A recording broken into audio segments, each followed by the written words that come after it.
Boa noite, pessoal. Tudo bem com vocês? Como é que vocês estão aí nessa noite de terça-feira?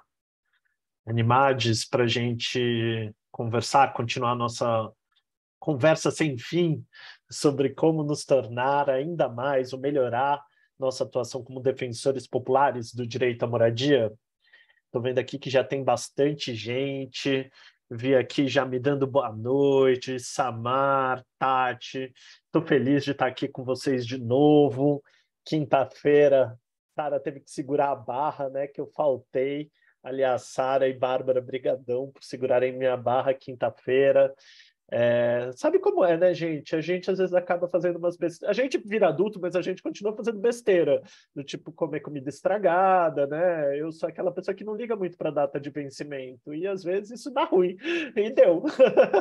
Então, eu passei muito mal, por isso que eu não pude estar aqui com vocês. Agradeço demais, Sara e Bárbara, aí, por terem segurado as pontas.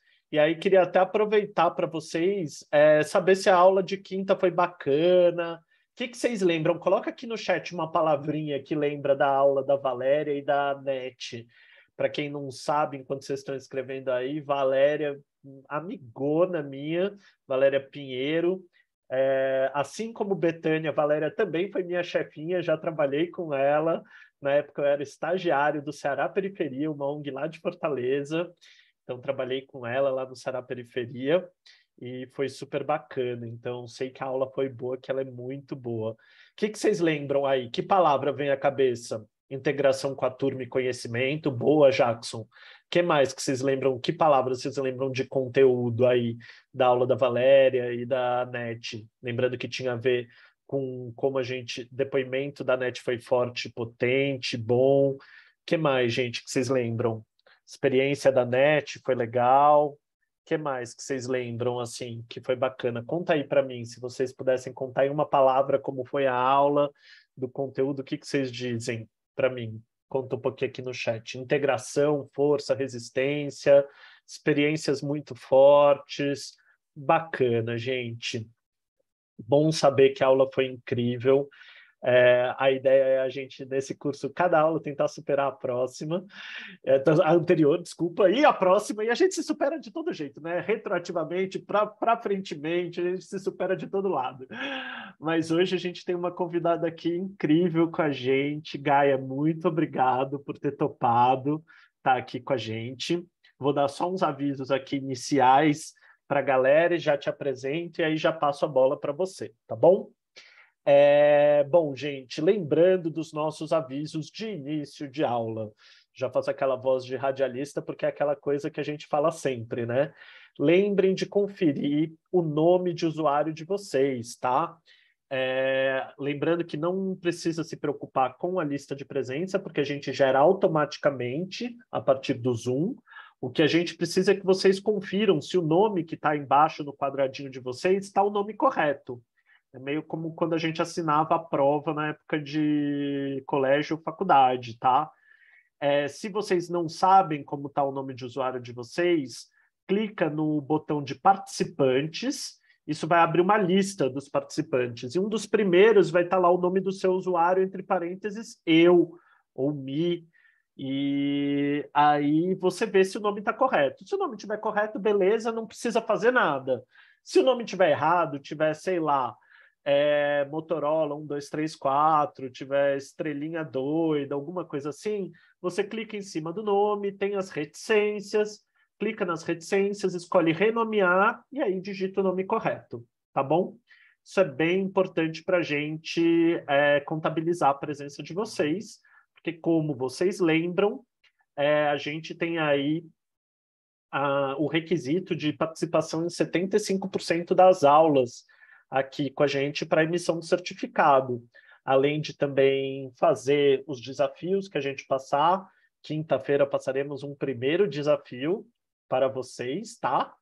Então, fiquem ligados aí que na quinta a gente vai passar o primeiro desafio que vocês vão fazer aqui do curso.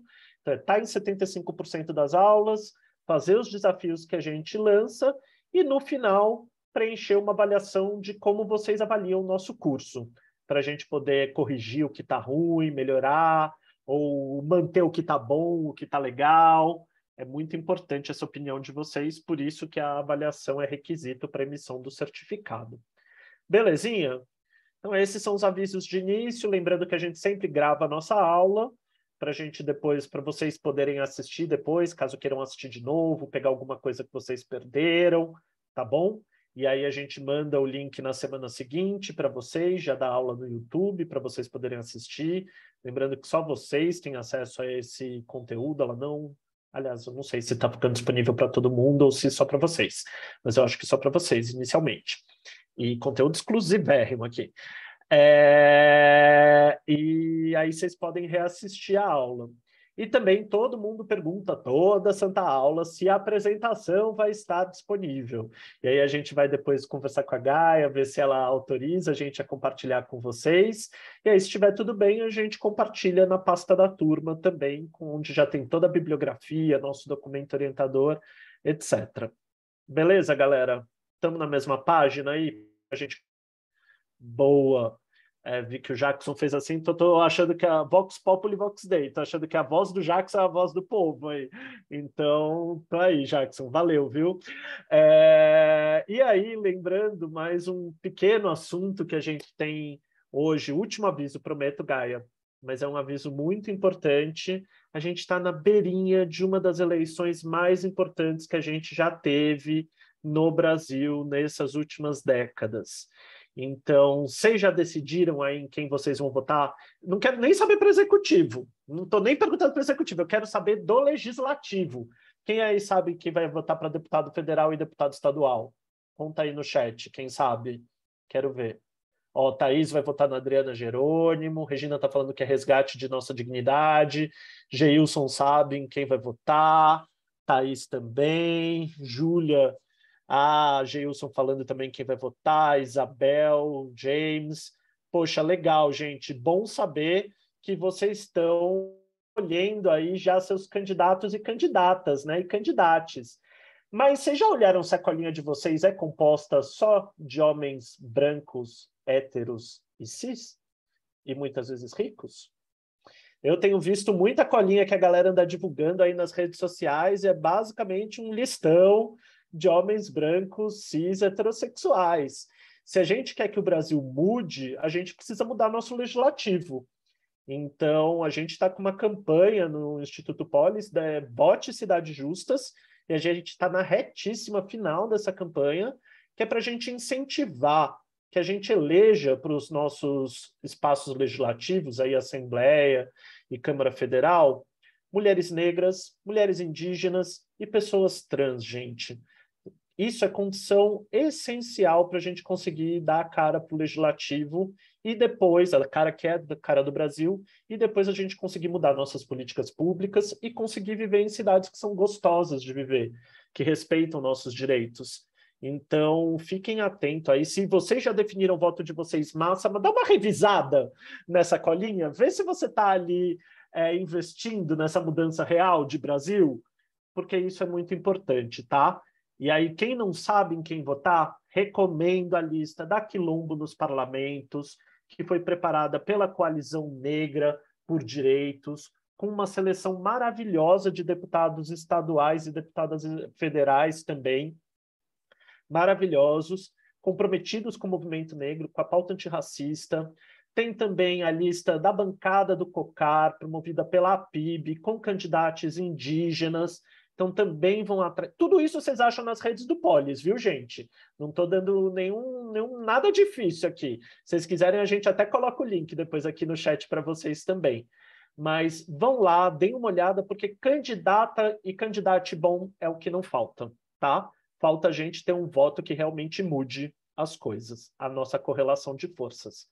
Beleza, galera? Dado aí o recado inicial, tenho o prazer de ter aqui com a gente Gabriela Leandro Pereira, a Gaia. A Gaia possui formação em Arquitetura e Urbanismo pela Universidade Federal do Espírito Santo e mestrado e doutorado pela Universidade Federal da Bahia, tendo realizado o doutorado sanduíche no Centro de Estudos Sociais da Universidade de Coimbra. Ela é atualmente professora e pesquisadora na Faculdade de Arquitetura da Bahia, Universidade Federal da Bahia, onde ela integra o grupo de pesquisa Lugar Comum e é coordenadora do grupo de estudos Corpo, Discurso e Território. Ela desenvolve pesquisas e investigações sobre narrativas, histórias, memórias e epistemologias produzidas sobre a cidade, urbanismo, arquitetura e seus apagamentos, interseccionados pelo debate das racialidades e de gênero. É conselheira da Casa Sueli Carneiro e cofundadora e integrante da coletiva Terra Preta Cidade. Atualmente realiza o pós-doutorado no programa de pós-graduação em Arquitetura e Urbanismo da Universidade Federal do Espírito Santo. Gaia, prazer enorme te ter aqui com a gente. Muito feliz de estar contigo de novo em atividades aqui do Polis. Sempre muito bom poder te ouvir e aprender com você. Então, seja muito bem-vinda e a aula é toda sua. Estamos aqui para te ouvir. Obrigada, Rodrigo. Eu que agradeço. Sempre uma oportunidade boa, né, de pensar junto, assim, que com essa tarefa fácil desse tema dessa aula hoje. Eu vou, enfim, comentar. Especialmente para você, assim, tipo uma tarefa fácil. Fácil, 10 minutos da conta. Tive que pensar um pouquinho que caminho seguir. Nessa semana, véspera de eleição. Dia de São Cosme e Damião, vim até de verde e vermelho, assim, para ornar com o dia. Saudar os herês aí. Eu acho que é um pouco sobre essas coisas todas também, assim, as conversas hoje, né? Gente, acho que a Bárbara, eu mandei o link para ela, se ela puder compartilhar a tela. Sim, já deve estar preparada. Posso Bárbara? sim, só um momento. Beleza, eu ia falar som na caixa, mas na verdade é a apresentação na tela, então. Isso. Vou ver várias pessoas conhecidas também aqui. Esse ano estou aqui no Espírito Santo, então, né, eu sou professora na Federal da Bahia, mas esse ano vim fazer um pós-doc aqui em Vitória, eu sou capixaba, estou falando agora de Vitória. E aí também estou, desde o ano passado, afastada das telas, né, de aulas, assim, está sendo um bom exercício também de desintoxicação dessa overdose virtual, mas também da saudade dessa sala cheia de gente de vários lugares do país. Então, está sendo bom também esse reencontro com essa sala de aula tão diversa, né, tão cheia. Gente, eu vou... Então, assim, a ideia da aula de hoje, assim, né, esse tema fácil, reforma urbana e direito à cidade, horizonte utópico pela liberdade de existir, ser e viver, assim, que fiquei incumbida de preparar alguma coisa para vocês, vou contar um pouco como é que eu imaginei assim, essa conversa, né? Eu trouxe, talvez, assim, alguns flashes assim, de discussões, de debates, de ideias, enfim, que essa relação entre reforma urbana e direito à cidade, né, e horizonte utópico pela liberdade de existir, ser e viver, assim, de alguma forma me pareceu fazer sentido, assim, né? E talvez menos apresentar casos bem-sucedidos, né? Ou uma conversa mais pragmática e operacional, assim, eu trouxe talvez questões para compartilhar com vocês, assim, para a gente pensar juntos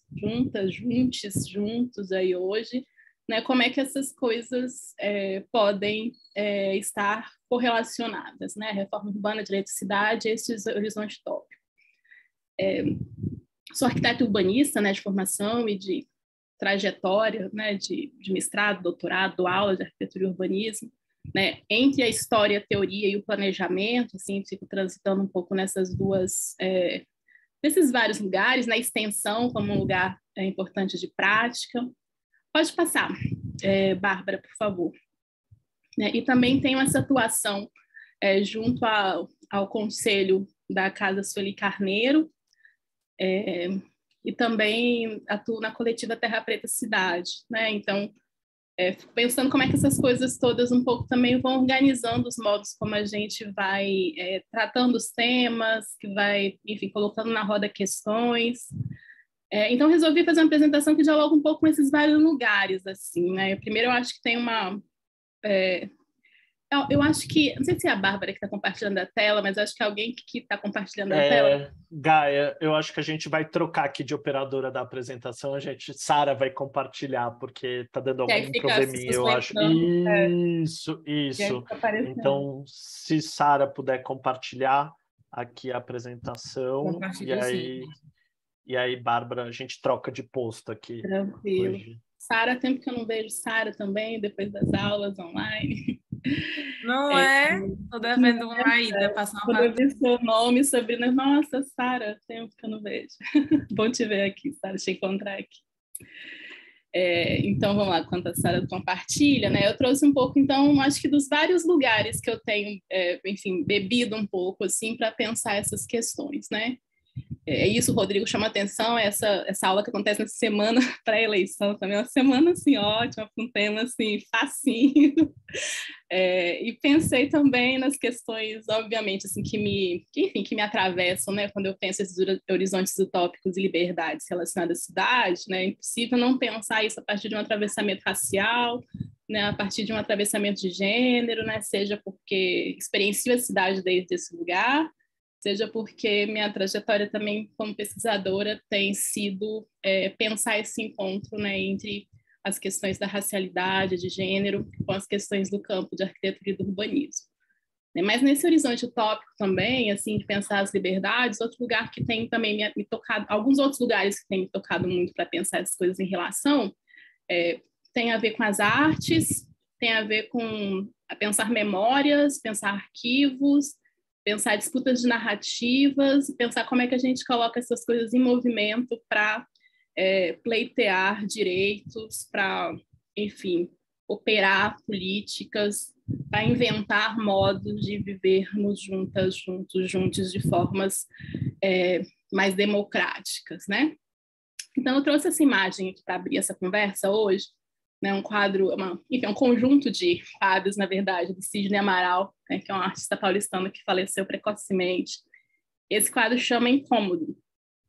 E eu trouxe esse quadro porque ele, para mim, é uma das obras mais bonitas, assim, dessas disputas de narrativas sobre liberdade, né? O Sidney trouxe nessa montagem, nessa remontagem de várias iconografias conhecidas ou nem tão conhecidas, enfim, recriou essas imagens, né? Algumas são fotografias, outras gravuras, outras pinturas, enfim, nessa obra chamada Incômodo, onde ele reúne nessa cena, né, várias presenças importantes nessa nossa história de luta por liberdade, né? Então, talvez um primeiro ponto que eu queria trazer é isso, pensar para mim essas questões do direito à cidade, da reforma urbana, a partir de um horizonte utópico pela liberdade, tem a ver com esse olhar para o contexto nacional e entender as estruturas que organizam as nossas vidas, né, urbanas,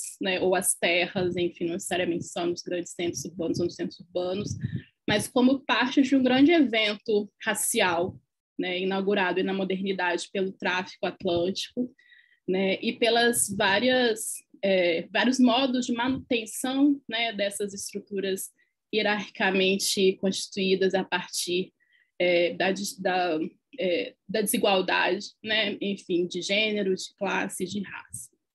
Sueli Carneiro tem na tese de doutorado, desenvolve um debate sobre o dispositivo da racialidade como sendo um dispositivo, né, que opera estruturalmente em países coloniais escravocratas, né, o histórico escravocrata como os nossos, construindo e trabalhando no sentido de construir políticas de vida que operam no sentido de salvaguardar as vidas brancas, colocamos nesses termos, e o dispositivo da racialidade também opera políticas de morte, que é uma lógica, né, de operação que negligencia, né, as vidas negras, né, autorizando as mortes dessas vidas. E eu acho que ela, enfim, na tese de doutorado, ela vai construir esse debate a partir também de uma distinção de gênero, né? Então, os homens negros no Brasil, né, morrem de mortes matáveis a cada 23 minutos, a gente sabe, né, majoritariamente nos centros urbanos, né, e as mulheres negras, né, têm um alto grau também de mortes evitáveis, né, decorrentes a questões relativas à saúde, em geral, saúde reprodutiva, e ela analisa como o próprio sistema público de saúde negligencia, né, a morte, mulheres negras, mais do que enquanto operam salvaguardando, a tentativa de salvaguardar vidas de mulheres brancas, mesmo as que pobres, né? Pensando aí como marcador de classe é um elemento relevante, mas que opera também dentro dele o marcador racial como aquilo que vai delimitando vidas salváveis e vidas matáveis, né? Então, assim, ela não faz essa leitura a partir das políticas urbanas, né? Mas tenho pensado cada vez mais e entendido, né? Cada vez mais que essa lógica que organiza, né, estrutura, né, a nossa sociedade, as políticas constituídas dentro das nossas estruturas institucionais e sociais, reproduzem também nas suas diferentes pastas, agendas, enfim, essas mesmas lógicas. Né? Então, nesse sentido, o quadro do Sidney que eu trago aqui para abrir a nossa conversa, né, ele é um grito de liberdade, assim, né? Pode passar o próximo. Bárbara, não. Sara. Então, eu comecei a tentar listar, assim, cheguei em sete temas, talvez, assim, para passar bem brevemente, nessa 1 hora de conversa, para depois a gente trocar um pouco mais, que eu acho que seriam interessantes para a gente pensar essa relação entre direito e cidade e horizontes utópicos, né? Mas, que primeiro, assim, eu acho que a gente, isso, as vésperas de eleição, pensando aí nessa nossa capacidade, né, imaginativa, como a gente supera essa crise imaginativa do final do século XX, aí, nesse início do século XXI, com uma crise pandêmica da Covid, batendo na porta e anunciando todas as... assim, cumprindo vários dos anúncios anunciados há tanto tempo, né, e como as precariedades, as dificuldades, as incertezas ou a insuficiência também institucional, seja acadêmica ou seja do poder público, de lidar com essas crises que acionam, sobretudo, afetam, sobretudo, majoritariamente territórios pobres, pretos, periféricos, né?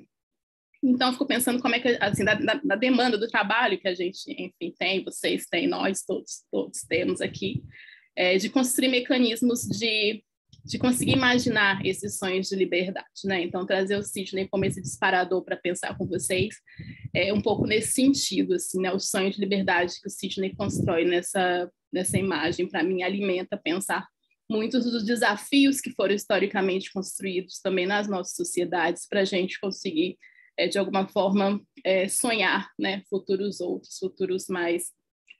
livres, né? E aí, exclusivamente não, mas principalmente, assim, nesse quadro do Sidney, obviamente, assim, o Sidney está falando especificamente da questão do escravismo, né? E dos anúncios de liberdade. Então, fiquei pensando que hoje, assim, trazendo para o século XXI, trazendo para as nossas questões contemporâneas, os desafios de ainda viver dentro desse evento racial, onde esse dispositivo da racialidade continua reproduzindo determinadas lógicas, né? Pensar a liberdade, pensar a utopia, né? Tem a ver com pensar o direito à terra, pensar o direito à cidade, pensar o direito à memória, o direito à saúde, moradia, acho que já falei, se não falei de novo, educação, lazer, mobilidade, né? O direito à vida plena nas suas mais variadas qualidades, né? que podemos desejar, imaginar e sonhar, né?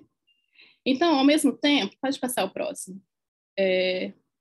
Esses sonhos de liberdade, se tem algo importante de ser direito ao trabalho também, que o Thiago falou, sim, essa lista podia ser infinita, assim, a gente podia fazer exercício depois de tentar complementar essa lista aí via eu tinha pensado direito à segurança alimentar, né, pensar em lazer, cultura, enfim, que se a gente pega e volta para as nossas legislações, né, é isso, assim, né? Elas estão lá. Só que aí volta para a Sueli, assim, né? Como é que os dispositivos da racialidade, né, que foram constituídos para salvaguardar hierarquias e privilégios, né, opera dentro dessa lógica, né? Que não basta os direitos serem discursivamente inseridos nos textos, né, nas leis ou nos projetos de políticas, né, que também estão lá, esses direitos todos, assim, mas a distância que é efetivamente a sua execução, né, de forma integral e inteira, se a gente vai acionando todos esses marcadores de novo, assim, né, como eles são cada vez que você aciona um desses marcadores, a gente vai ver como essas políticas são mais precariamente cumpridas, né? Então, a gente podia crescer essa lista toda aí e a gente podia, cada um desses direitos, se destrinchando como é que eles são, enfim, como é que eles operam na nossa sociedade. E aí eu acho que, voltando então para o quadro do Sidney, né, para mim, e é um retorno que eu sempre também faço em relação à questão temporal, né, que eu trouxe um fragmento desse texto da Saidiya Hartman, que é uma pesquisadora estadunidense que trabalha sobre arquivo, enfim, ela trabalha sobre várias coisas, mas escravização, a emancipação e o tráfico atlântico são temas que ela vai trabalhar muito intensamente, assim, e ela escreve nesse livro que chama Perder a Mãe, não está a referência completa aqui, é um livro que foi lançado ano passado ou esse ano em português, que fala o seguinte: se a escravidão persiste como uma questão na vida política dos afro-americanos, ela está falando desde os Estados Unidos, mas é uma fala que eu acho que cabe muito para a gente também, não é por causa da obsessão antiquada com o passado, ou então o peso de uma memória muito longa, mas porque as vidas negras ainda estão sob perigo e ainda são desvalorizadas pelo cálculo racial e uma aritmética política que foram entrincheirados séculos atrás. A escravidão estabeleceu uma medida humana e um ranking de vida e valor que ainda tem de ser desconstruído. Então, para mim, pensar nesse horizonte tópico, né, tem a ver com desconstruir esse ranking de vida e de valor que foi construído historicamente, né, na modernidade e, sobretudo, o impacto dela nos países que foram colonizados, né, nesse contexto da expansão dos impérios europeus. Pode passar o próximo, Sara, por favor. E aí, tentei pensar em mais, então, assim, meu ponto de partida é esse, né, assim, é esse quadro do Sidney, esse texto da Saidiya, e esse tema da aula que em si já é um ponto de partida, né, uma provocação muito interessante. E aí fui fazendo o seguinte, eu acho, né, se aquele quadro anterior, né, acionava para mim ideias de liberdade que eram possíveis de serem executadas, né, caso aquela lista de direitos incompletos, né, fossem também, de alguma forma, efetivados, né, eu comecei a fazer uma outra relação, assim, de agora em diante, com algumas também ideias e, enfim, e documentos e enfim, materiais que, de alguma forma, esse tema também me fez colocar na roda, né? De um lado, nesse azulzinho, tentando listar, né, aqui agendas, temas, enfim, da reforma urbana, esse conjunto de informações, né? Eu vou explicar um pouquinho, estão relacionadas, né? E do outro lado, né, tentei ir temizando também esses nossos, enfim, desafios, intenções ou coisas que precisamos lidar para transitar entre esse direito à cidade e esse horizonte utópico, né? Então, se primeiro item desse lado, não está no meu lado direito, assim, né, desse mais rosinha, escrito em azul, né, foi a liberdade, foi sonhar a liberdade, né, e trazendo Sidney lá, várias pessoas que foram capazes de sonhar a liberdade em contextos ainda mais cerceados de direitos, né, que foi, enfim, pensando nesse período da escravização.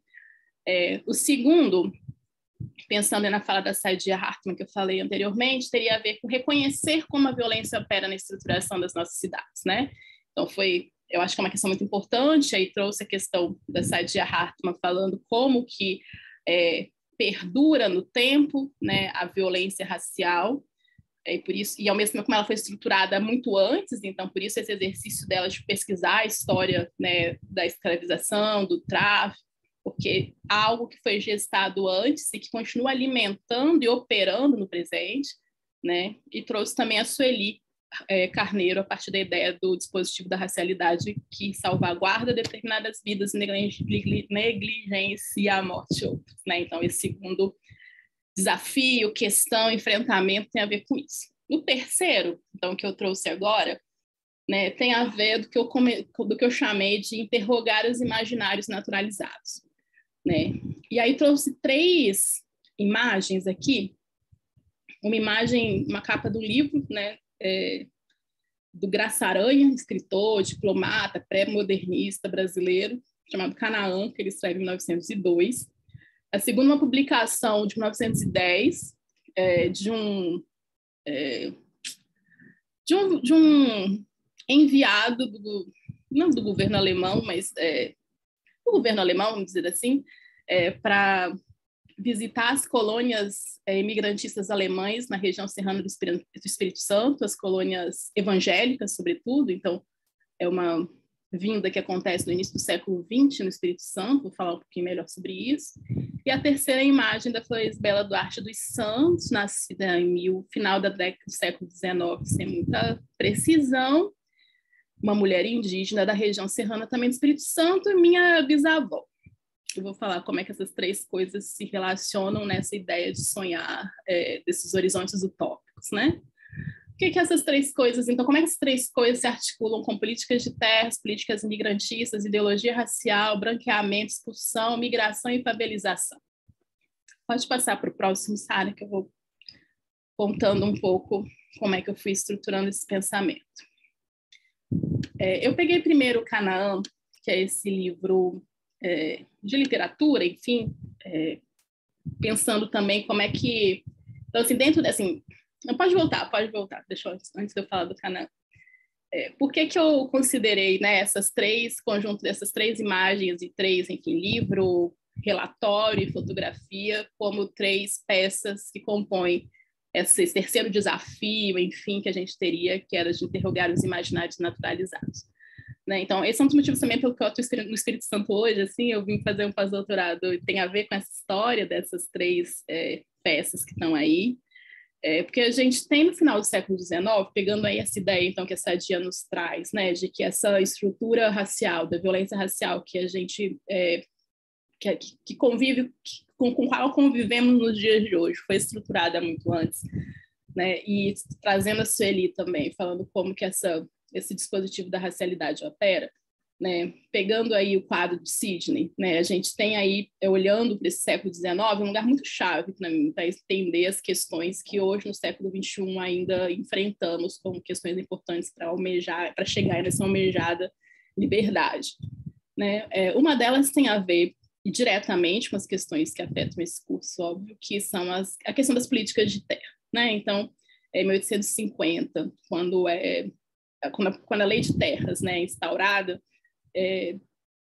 definindo que a forma de aquisição de terras se daria, então, apenas a partir de relações comerciais de compra e venda, ao mesmo tempo essa lei, né, excetua desse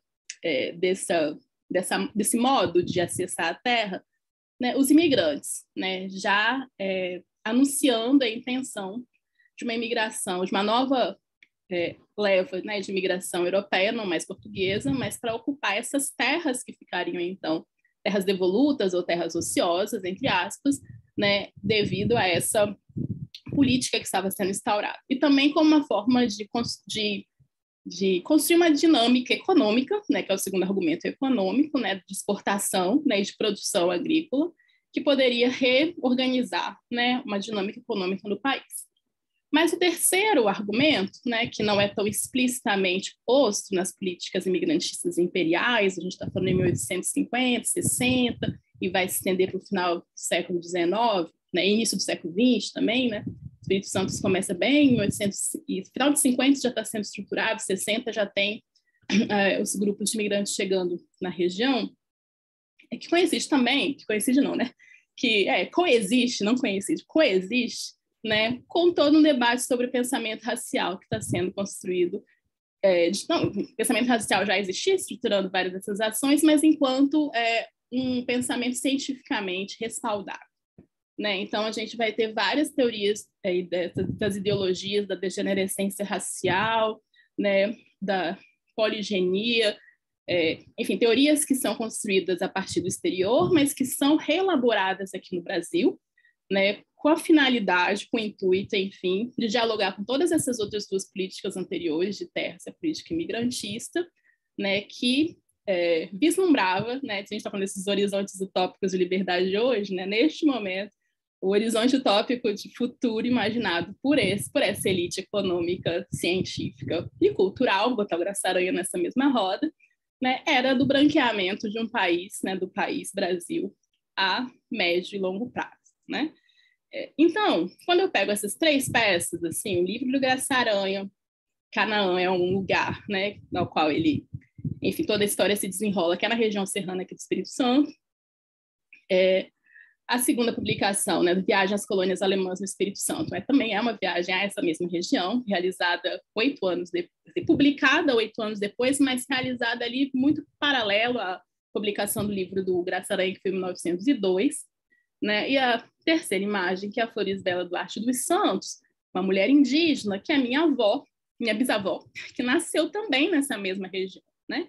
Então, existe uma narrativa que, por exemplo, né, opera ainda hoje, né, nessas terras, né, de que toda a colonização do interior dessa região serrana do Espírito Santo é uma colonização alemã, italiana, austríaca, belga, luxemburguesa, e tudo isso realmente aconteceu. Foram processos que aconteceram de migração.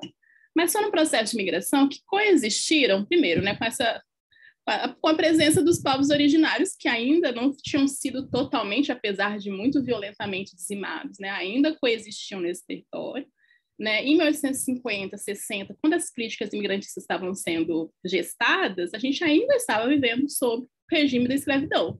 Né? Embora a gente não tivesse um número expressivo de africanos ou enfim, negros brasileiros escravizados naquele momento, nessa região, eles estavam ali também.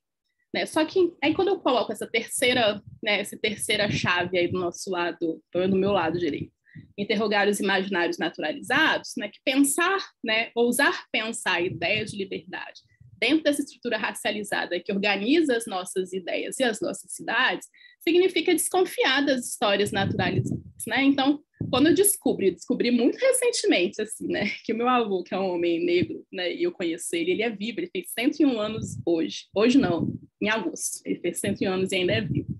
Homem negro retinto. Né? Descobri que ele nasceu nessa região dos alemães italianos, né? E que ele tinha uma mãe indígena. Né? Isso, para mim, explodiu várias das certezas que eu mesmo também já acabava naturalizando, apesar de saber que existe nessa região, por exemplo, o Quilombo do Retiro, que é um quilombo reconhecido, mas que é muito, muito pouco perto do que, de fato, existia de coexistência, né, de grupos, enfim, nesses territórios há muito tempo. Então isso para mim virou uma grande chave importante, assim, né, interrogar esses imaginários naturalizados, né, eu estou falando sobre a região serrana do Espírito Santo, mas eu poderia falar sobre o Curral del Rei, em Belo Horizonte, pegando a pesquisa da Josimeire Alves, né, historiadora, que faz uma pesquisa incrível em arquivo, de como que antes de Belo Horizonte, né, existia enquanto cidade moderna, enfim, do início do século, final do XIX e início do XX, né, o Curral del Rei era um território majoritariamente negro, como essa cidade moderna, tipo, pôs abaixo, né, toda uma história espacial, né, construída pela comunidade negra, por essa comunidade negra em Belo Horizonte, né? Então, se a gente começa investigando essas histórias sobre as nossas cidades e as relações, sobretudo, com o acesso às terras que organizam as nossas cidades, a gente vai ver que as histórias são muito mais cheias enfim, de fabulaços, de ficções, né, sobre elas mesmas, e que operam na mesma lógica, né, de salvaguardar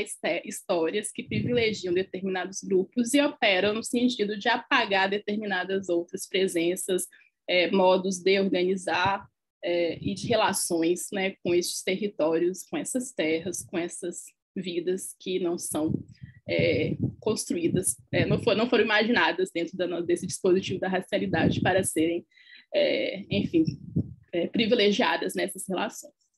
Agora sim, pode passar para o próximo, Sara.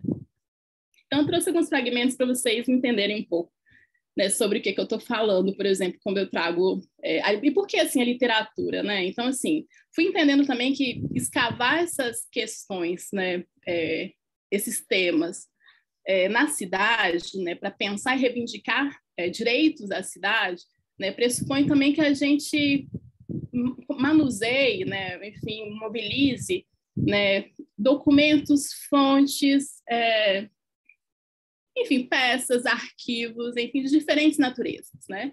Porque se eu penso assim, que historicamente, né, o planejamento urbano, o urbanismo são construções disciplinares, né, dentro de um certo campo, né, organizada a partir de um determinado conjunto ali de repertórios e de interesses, também é de se imaginar que muitos desses sonhos de liberdade, daqueles que não foram feitos para sobreviver, não estejam necessariamente também tão bem guardados, né? Salvaguardados nas nossas fontes, nos nossos, enfim, materiais privilegiados, né? Que pelo menos o campo entende como materiais, enfim, próprios, né? E aí eu acho que tem várias autoras que estão me ajudando muito a pensar também esses processos que dialogam, por um lado, por um pensamento que alimenta uma reflexão acadêmica, mas que também pode alimentar modos de operar, né, esses debates, essas questões, as reivindicações, né, no campo das práticas, né? Então, uma delas é a Catherine McKittrick, que é uma geógrafa afro-caribenha, professora do Departamento de Estudos de Gênero do Departamento da Geografia na Queen's University, que trabalha muito uma ideia de miscelânea negra enquanto um método de acumulação textual. Enfim, eu vou explicar bem o que é.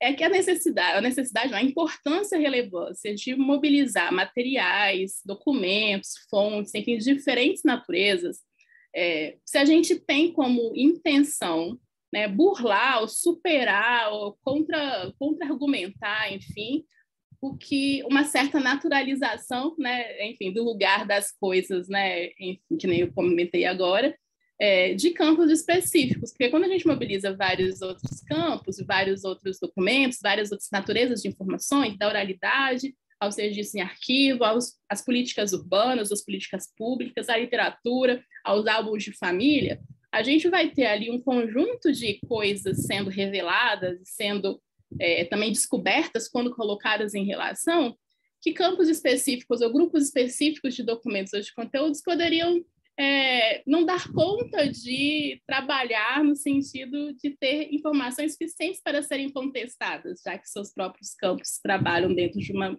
mesma lógica, né? Então, é isso que eu tentei fazer um pouco assim nessa apresentação hoje, e é assim que eu tenho trabalhado ultimamente.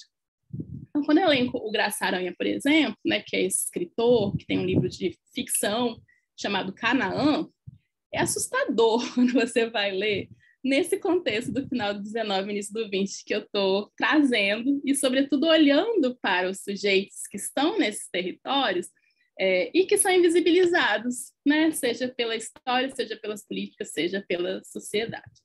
Então, por exemplo, o Graça Aranha vai falar nesse texto, assim, nesse livro, que é uma ficção sobre 2 imigrantes alemães que chegam no Espírito Santo para trabalhar nessas terras, para conseguir desenvolver, né, nas colônias, né? Eles vão adquirir terras e vão ser produtores. Os 2 estão vindo da Alemanha por motivos distintos, enfim. Mas esse, que é o Milkau, que eu trouxe fragmentos da fala dele, digamos que é o mais progressista dos 2 alemães que vieram. Também caricaturados pelo Graça Aranha, mas não exatamente apenas isso, porque a gente vê ecos dessas narrativas parecidas nos documentos, por exemplo, os oficiais, como os relatórios de visitas às colônias, que a gente vai ver logo a seguinte, construída pelos próprios alemães. Né? Então, nesse livro, por exemplo, do Graça Aranha, ele vai falar bem assim, o personagem está saindo de Vitória, assim, chegou em Vitória, está indo para a comunidade do Queimado, que é uma comunidade próxima da capital, para pegar um animal, um burro, um camelo, um burro, um cavalo, enfim, para subir essa região serrana, que é onde estão as terras dele, né, que ele vai adquirir. E aí tem um menino, que é filho de um alugador de cavalos, dessa comunidade de Queimados, que é um menino preto, que vai conduzi-lo até essa região onde ele vai encontrar as pessoas para poder tratar das terras. E aí o personagem fala o seguinte: na frente do imigrante, quer dizer, o narrador, né, fala, na frente do imigrante vinha como guia um menino, filho de um alugador de animais no Queimado. O pequeno, muito enfastiado daquela viagem do companheiro, deixava-se conduzir pelo seu velho cavalo. Umas vezes soltava uma palavra que ficava morta no ar, outras, para se expandir, resmungava. Como animal, esporeava-o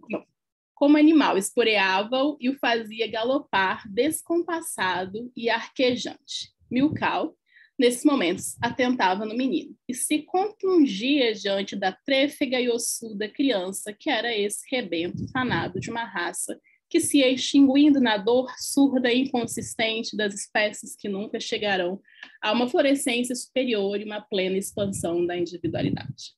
Obviamente, está falando do menino preto, que jamais, né, enfim, alcançará essa florescência superior, né, destinadas apenas às pessoas brancas.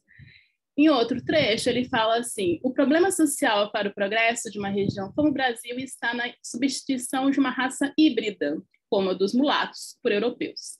A imigração não é simplesmente para o futuro da região, do país, um caso de simples estética, é, antes de tudo, uma questão complexa de interesse do futuro humano. Então, estamos falando de futuros, de utopias. É essa utopia do branqueamento que orienta, aí, no início do século XX, pensamentos sobre as terras da região serrana do Espírito Santo na ficção do diplomata Graça Aranha. Pode passar o próximo, Sara, por favor. Em outro trecho, ele fala o seguinte: só as raças estacionadas, isto é, as que se não fundem com outras, sejam brancas ou negras, se mantêm no estado selvagem. Se não tivesse havido a fatal mistura de povos mais adiantados com populações atrasadas, a civilização não teria caminhado no mundo. E no Brasil, fique certo, a cultura se fará regularmente sobre esse mesmo fundo de população mestiça, porque já houve o toque divino da fusão criadora. Nada mais pode embaçar o seu voo, nem a cor da pele, nem a aspereza dos cabelos. É no futuro remoto a época dos mulatos, não, e no futuro remoto a época dos mulatos passará, para voltar à idade dos novos brancos, vindos da recente invasão, aceitando com reconhecimento o patrimônio dos seus predecessores mestiços, que terão edificado alguma coisa, porque nada passa inutilmente na Terra. Então, assim, esse é o discurso, enfim, construído, né, como horizonte utópico, né, num contexto do início do século XX, onde a gente está aí vivenciando, né, a modernização dos nossos centros urbanos, né, a dinamização das áreas produtivas, aí pegando região serrana do Espírito Santo, a gente pode pensar em outros contextos, né, a partir de operações que envolvem substituição de população e que envolvem ideias de branqueamento de população da nação a médio e a longo prazo, né? Então, vamos passar para a próxima, que eu vou falar um pouquinho mais. E aí, esse daqui é um relatório para pensar, né, a diferença da natureza dos materiais. A gente está lá falando com o intelectual Graça Aranha. Esse aqui é um texto do Hugo Wernicke, que é um alemão, que vem para o Brasil, para o Espírito Santo. Ele não vem só para quer dizer, ele vem para o Espírito Santo, ele fica chateado que ele não vai para o Sul, porque ele vai falar que lá encontra uma quantidade muito maior de alemães, e eles são, enfim, uma verdadeira, né, colônia alemã, assim, que consegue manter seus costumes, porque são um número maior, né? No Espírito Santo, eles, infelizmente, vão ter que conviver com outros grupos étnicos, que aí não envolvem só os brasileiros, os povos originários ou os africanos descendentes, mas envolvem também deles terem que compartilhar, por exemplo, escolas ou igrejas com outras nacionalidades, né? E, enfim, eles têm muitas queixas em relação a isso, eles consideram que eles são superiores em todos os sentidos em relação às outras etnias. E, ao mesmo tempo, ele fotografa muito desse interior do Espírito Santo nesse início de século, né? Então, ele, ao mesmo tempo, eu trouxe só uma imagem, assim, que é um conjunto de casas que ele vai chamar de terreiro brasileiro, que são as casas construídas de taipa, em geral, de arquitetura de barro, e com telhado, né, com palha, com algum outro tipo de material orgânico. E ele vai falar assim, quer dizer, falar muitas coisas complicadas nesse relatório. Eu trouxe algumas, assim, fiquei até não querendo trazer muitas, porque é um relatório bem complicado. E aí ele fala assim, em trecho, né? Este povo indolente não é digno da beleza de sua terra, né? Se a mãe natureza não tivesse sido tão bondosa, a luta pela existência talvez fizesse delas pessoas mais laboriosas. Por isso, não é tão injusta a afirmação de que a banana é a desgraça do povo brasileiro. Contudo, se esse povo quisesse, poderia compensar essa desgraça com a sorte de ter sido agricultores, de ter conseguido agricultores alemães, deixando-se educar ao seguir o exemplo dado pelo progresso e pela aplicação alemã no tocante ao trabalho produtivo. A abolição da escravatura, tão necessária, não foi realizada com sabedoria suficiente e a preparação cuidadosa. Faltaram medidas exequíveis que fizessem do trabalho algo digno e, inevitavelmente, necessário ao escravo liberto. Né? Então, aqui tem toda uma narrativa falando de como é que o brasileiro é preguiçoso, mais ainda os escravos que não teve um processo, né, de libertação cuidadosa, então são avessos ao trabalho, né? Então esse é um grande problema, e os brasileiros poderiam aprender com os alemães, que são exímios trabalhadores, né? E são o povo mais indicado para civilizar essas terras. Esse é o argumento principal desse documento, né? Além de outras coisas muito complicadas. E aí, então, quando a gente pensa essas duas conversas, sabe, entre o Graça Aranha e o Governick, né, a gente consegue olhar e enxergar tudo que a Saidiya Hartman falou lá no início, assim, sabe, como existe uma estrutura que condiciona essa permanência, né, da violência racial, né, que está posta, né, nesse processo, né, de violência que estrutura as nossas sociedades, né? Então, se a gente pensa que a política de terras, né, nesse país acontece em paralelos, já com as intenções de abolição, mas que precisam ser, para acontecer, né? Para acontecer, precisam ser resolvidas as questões de terras, então qual seria a nossa solução? E precisa resolver também a questão do branqueamento dessa população, né? Então, é uma operação muito combinada e que vai resultar, enfim, pode passar o próximo, Sara, uma série de práticas de expulsão, obviamente, né? Então, por exemplo, a Florisbella, né, que é essa minha bisavó, da qual sei muito pouco sobre a origem indígena dela na região serrana do Espírito Santo, onde tudo isso está acontecendo ao mesmo tempo, né? Então, ela ali nasce no final do 19, pelas nossas estimativas, é quando Graça Aranha está escrevendo, é quando o alemão está lá investigando, né, assim, fazendo seu relatório sobre as colônias, né, onde o branqueamento é o desejado, então assim, a sobrevivência negra indígena era algo que já estava fadada nessa perspectiva, né, que a gente lê desse final do século XIX, início do XX, ao desaparecimento. Então, é alguém que nasce indígena quando ser indígena geral que estava previsto para não mais existir, assim como os africanos, eles aparecem quase como notas de rodapé no livro do Graça Aranha, porque é isso, essa raça que nunca chegará à superioridade, né, à florescência, como ele fala naquele texto que a gente leu, né? E mesmo assim existem, né? Assim, mesmo assim são pessoas que obviamente não somem, né? A gente tem toda uma engenharia dos pensadores, né, das ideologias racial no Brasil, por exemplo, para justificar que o Brasil já era um país mestiço, né? Então, todos os argumentos, por exemplo, da pureza, né, racial, enfim, que alimentam outras teorias no Brasil, já vem toda sendo, né, reorganizada, porque já que não é possível sermos brancos integralmente, né? Então, vamos construir uma teoria que, com o tempo, né, essa nação será branca novamente, e isso está relacionado com a sua capacidade e possibilidade de ser um país civilizado, e a civilização, a civilidade, passa pelo trabalho, e o trabalho passa pelo acesso a terras e condições de trabalho. Então, se você é indígena, se você é negro, se você é mulher pobre afro-indígena, pensando aí todos esses marcadores, né, que, enfim, estão postos nos nossos horizontes, que futuro é esse, né, em termos de acesso à cidade, acesso a terras, enfim, está sendo desenhado nesse final do 19, início do vídeo. Então, entendo, né, assim, que sobreviventes, né, a Saidiya Hartman chama de somos a sobrevida da escravidão, né?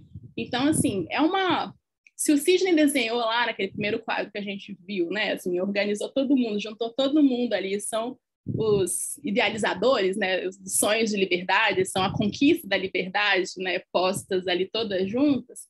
Essa geração, né, enfim, do 19, do início do 20, são aqueles que foram aqueles que sobrevivem ao desejo de eliminação, assim, discursivamente, abertamente, né, presente, né, no contexto nacional, e que passa por questão de terras e passa por questão do trabalho, e novamente a gente vai voltando a ver como todas essas coisas estão relacionadas, né? No entanto, apesar de eu não saber muitas informações sobre essa bisavó de origem indígena, eu sei que ela foi casada com o pai do meu avô, que era um homem neto de um angolano, que aí já me dá outras informações importantes para pensar esses futuros da região serrana do estado, e que ela migrou para o Espírito Santo quando, pouco depois do meu avô, que é o filho mais velho desse casamento dela com esse neto do angolano, fazer 10 anos. Meu avô fez 10 anos em 1931. E ela conseguiu migrar para Vitória porque o trabalho na roça era muito insuficiente. Eles tinham um pedaço de terra que não tinham expressividade, tamanho suficiente para produzir em grande escala e não tinham recursos para cultivar, que é isso, né? Enfim, não existiam políticas de incentivo a pequenos agricultores de agricultura familiar. A gente eram os colonos, né, imigrantes, que também precariamente sobrevivendo nesse contexto, porque também as políticas imigrantistas no Brasil foram bem truncadas e precárias, mas eles eram os proprietários. Passaram a ser os proprietários das terras, né? O processo também de tornar-se proprietário não era algo, enfim, tão linearmente, né, organizado. Mas, de fato, assim, as terras que sobravam, que eram tipo nas beiras de estradas, em terrenos muito acidentados ou de difícil cultivo, eram, em geral, os terrenos que ficavam disponíveis, entre aspas, para a população, enfim, dos povos originários e africanos e seus descendentes, né? Então, era esse contexto que a família da minha bisavó vivia, lá nesse mesmo tempo que estão chegando os alemães do Graça-Aranha e os investigadores lá das colônias, e, obviamente, não conseguiram se sustentar nessas terras. Então, migraram para a capital e foram habitar na capital os morros da cidade, né? Então, a gente pensa como é que as políticas de terras, as políticas imigrantistas, a ideologia racial, o projeto de branqueamento, né, a expulsão, a impossibilidade de permanência nessas terras e a ausência total de políticas que salvaguardassem a permanência dessas pessoas nessas terras, né? A expulsão, mas em outro momento eu até já repensei essa ideia de expulsão, que eu acho que também é um gesto de se libertar dessas terras coloniais que não, enfim, que não forneciam condições, né, adequadas para a sobrevivência dessas famílias, então migram para a cidade, né, e nisso que migram para a cidade vão ocupar as áreas de morros, brejos, alagados, né? Então, como que essas coisas todas vão estruturando o modo como a cidade se organiza, né? Nesse final do 19, início do 20, a gente pode seguir acompanhando essa história, vendo como é que nossos pleitos por direito à cidade estão diretamente relacionados a esse nosso histórico, né? Enfim, das ideologias racistas, das políticas de terras e das políticas imigrantistas também. Claro, assim, que eu estou falando muito a partir do Espírito Santo, né? Assim, eu acho que o Brasil é esse país de dimensões continentais e a gente conseguiria encontrar alguns outros arranjos, não exatamente os mesmos,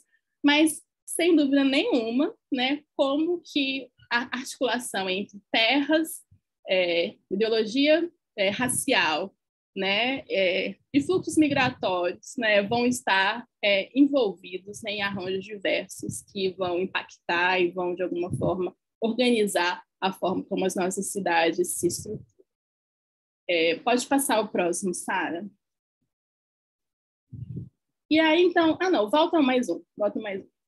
Desculpa, eu esqueci de falar desse cantinho, desse box do lado direito, né? Então, se no primeiro momento, né, eu falei sobre interrogar os imaginários naturalizados, né, sobre os lugares, sobre os processos, como as coisas foram se dando e tal, outro gesto importante, né, que foi o que eu tentei fazer com esses dois documentos, né, do livro do Canaã e o relatório, né, sobre as colônias alemãs, exumar essas fontes, esses arquivos, esses textos, esses documentos, sabe? Porque essas informações, por exemplo, os trechos, fragmentos que eu tirei do Graça-Aranha para compartilhar com vocês são medonhos e estão ali dentro, tipo assim, de boa, há mais de um século, sabe? Assim, isso não é uma grande questão, assim, posta publicamente. A gente vai lá em Santa Leopoldina, Graça-Aranha dá o nome ao fórum da cidade, dá nome a uma série de coisas, porque ele foi quem tornou a cidade conhecida, sabe? No entanto, tem esses fragmentos que eu trouxe para vocês e vários outros, vocês podem imaginar, que estão ali dentro do texto, sabe? E isso, tipo, não é uma questão, né? E assim como os relatórios das expedições, né, de verificação da situação das colônias alemãs, das colônias italianas, dos franceses viajantes, enfim, estão todos disponíveis no Arquivo Público do Estado, são todos publicados e estão aí na roda para serem observados. Só que, em geral, são manipulados apenas quando querem reforçar tipo, a relevância, a identidade cultural desses territórios, dessa paisagem cultural, das práticas culturais, enfim, dos grupos imigrantes. Todo esse outro lado, né, de como era extremamente perverso, racista e preconceituoso, a perspectiva que as pessoas racializadas, que essas pessoas tinham sobre as pessoas racializadas e como isso operava o imaginário político, né, sobre esses sujeitos e sobre as possibilidades de acessar essas terras e de acessar essas cidades, tipo, não é uma questão posta publicamente, né? Então, assim, exumar as fontes, os textos, os arquivos, os documentos, assim, para mim, é um outro lugar extremamente, é uma outra chave extremamente importante nesse exercício de pensar os horizontes utópicos que, enfim, né, que essa aula, né, que me foi presenteada nessa aula, né, fiquei pensando sobre essas questões. E aí a quinta, que já tem a ver com esse gesto, né, de trazer a Flores Bela, do Arte dos Santos, de recuperar essas trajetórias familiares, tem a ver com contestar esses apagamentos, né, esses supostos apagamentos, e reelaborar também com eles, né, outras histórias espaciais que possam alimentar disputas por direitos de conhecimentos, ou possam organizar, orientar a possibilidade de políticas públicas e tensionar e questionar o que existe hoje, né, que não, enfim, que deixa quase na invisibilidade, né, esses processos, movimentos, pessoas e relações com a terra, a cidade, com toda a organização territorial dos nossos, sempre sejam urbanos, de grandes cidades, ou seja, pequenos centros urbanos, como esse do interior de Santa Leopoldina, né? Então, o desafio, enfim, do outro desafio, que desafio, né, talvez eu coloque na roda, é esse de contestar os apagamentos e reelaborar as histórias espaciais dos nossos territórios, lugares, enfim. Pode passar o próximo, Sara. E aí um sexto gesto assim, de pensar junto com vocês e trazendo para compartilhar, pensando que esse movimento, né, de migração, então, que eu fui trazendo a partir... Assim, comecei lá com o Sidney na comemoração da liberdade, essa liberdade, né, pós-escravidão. Depois vim falando, bom, não é bem assim, porque a questão das terras são extremamente interditadas, mas também também não estão ausentes, né? E aí seja trazendo de uma forma violenta, que eu acho que esses registros são registros extremamente violentos, esses fragmentos de textos e de relatórios, mas também trazendo a permanência da vida, né? A reelaboração da vida que essas famílias, enfim, trouxe a família da minha bisavó, que é essa que eu tenho investigado, mas pensando uma multidão de famílias, de pessoas, de grupos racializados construíram estratégias de liberdade para continuar existindo em detrimento das ideologias de desaparecimento que orientavam as práticas e as políticas naquele momento, né? Então, eu trouxe a outra convidada para a nossa conversa de hoje, que é a Carolina Maria de Jesus, que nasceu ali em 1914, então ela nasceu ali, no momento, pulei assim, né? Eu estava no final de 19 com a história da minha bisavó e pulei agora para 1914, já nasce no século XX, mas numa cidadezinha do interior de Minas, né? Em Sacramento, onde todo um registro de vida social que estava estabelecido ali era muito próximo, né? Ainda a dinâmica, né, do período escravista, assim, né? E aí, como que na obra da Carolina a gente consegue perceber essas relações que eu trouxe agora, trazendo um pouco assim, das coisas que eu consegui pesquisar, seguindo essa trajetória aí familiar aí, que a família da Carolina morava também na beira da estrada, nos ranchinhos do patrimônio, como ela chamava as terras que ficavam na beira da estrada, que era do poder público, que ninguém queria, era ruim de plantar, não dava para fazer muita coisa.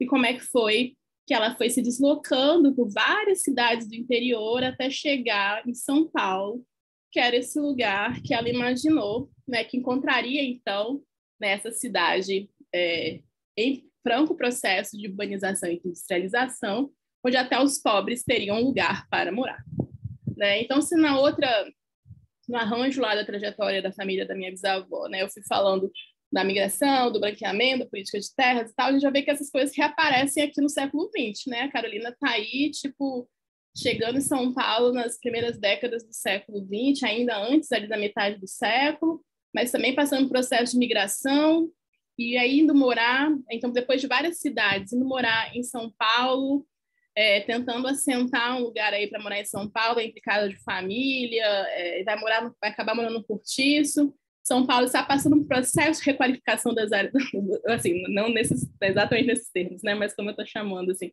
requalificação das áreas centrais, para trazer, que é um tema tão recorrente nas nossas disputas pelo direito à cidade, e esse cortiço onde ela morava, enfim, seria demolido por conta desse projeto de requalificação.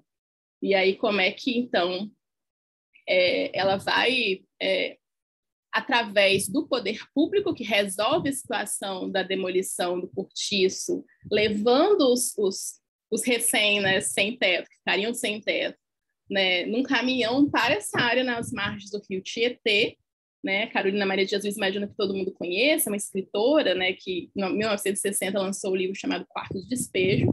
Então, ela narra em outro livro chamado Onde Estais Felicidade, num texto chamado Favela, os pormenores dessa mudança dela do cortiço que ia ser demolido para as margens do rio Tietê, onde o poder público organiza a mudança, então, desses que seriam despejados e demarca, né, os lotes, as ruas, enfim, nessa área na margem do rio Tietê, onde esses, então, quase despejados passam a ser despejados, literalmente, nas margens do rio, nessa estrutura organizada pelo poder público, né?